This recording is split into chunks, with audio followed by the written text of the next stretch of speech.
হামলার ঘটনাকে সেনাবাহিনী বলছে মব। এইটা কোনোভাবেই মব হতে পারে না। আর যদি মব হয়েও থাকে, সেই মব সৃষ্টি করেছে সেনাবাহিনীর কতিপয় সদস্য।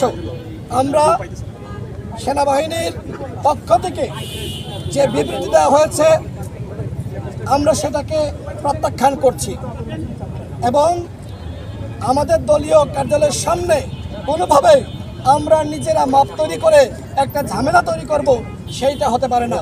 দ্বিতীয়ত, আমাদের কার্যালয় ভাঙচুর করা হয়েছে, বাথরুমে ঢুকে সেখান থেকে আমাদের নেতাকর্মীদেরকে বের করে রক্তাক্ত করা হয়েছে।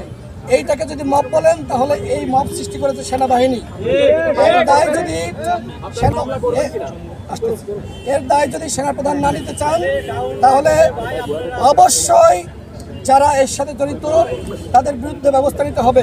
আমি আগেও বলেছি, এখনো বলছি, আমরা টোটাল সেনাবাহিনীকে দোষারোপ করছি না।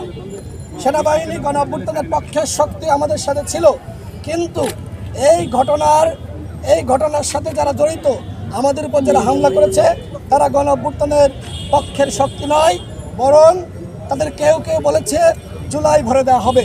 সুতরাং সেনাবাহিনীর মধ্যে যে সকল আওয়ামী দোসররা রয়েছে, তাদেরকে চিহ্নিত করে তাদের আইনের আওতায় আনা, শাস্তি প্রদান করা সেনাপ্রধানের দায়িত্ব, সরকারের দায়িত্ব। আর যে প্রশ্ন করলেন যে আমরা মামলা করব কিনা, দেখেন, মামলা তো অবশ্যই করব। নুরুল হক নূর নিজে বাদী হয়ে মামলা করবেন, কিন্তু কথা হলো, হামলা তো করেছে সেনাবাহিনী এবং পুলিশ। সেনাবাহিনীর নামে কি আসলে মামলা নেওয়া হবে? সরকারের পক্ষ থেকে বলা হবে যে সেনা আইনে সে বাহিনী তাদের বিরুদ্ধে ব্যবস্থা নেবে, কিন্তু সেটি যদি নাই, আমাদের আপত্তি নাই।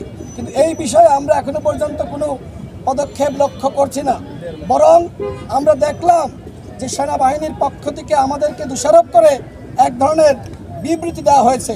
বাংলাদেশে মবের বিরুদ্ধে সবথেকে বেশি বক্তব্য দিয়েছে নুরুল হক নূর, রাশেদ খান সহ আমাদের নেতাকর্মীরা।